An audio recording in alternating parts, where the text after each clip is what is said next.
நியாயப்பிரமாணம் ஒரு மனிதனுடைய பாவத்தை ஆக்கினைக்குள்ளாக தீர்க்காது. நியாயப்பிரமாணம் ஒரு மனிதன் செய்கிற பாவம் இருக்கு பாத்தீங்களா, அந்த பாவத்தை கண்டம் பண்ணாது, அந்த மனுஷனை கண்டம் பண்ணும்.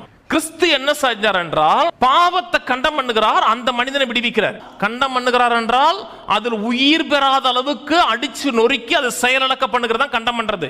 என் பாவ செயலை மட்டுமல்ல, பாவ எண்ணங்கள் வருது, விரக்தி வருகிறது, கவலை வருகிறது. இதெல்லாம் நம்முடைய மனதுக்கு ஏன் வருது என்கிற நினைக்கக்கூடிய அளவுக்கு எண்ணங்கள் வருது.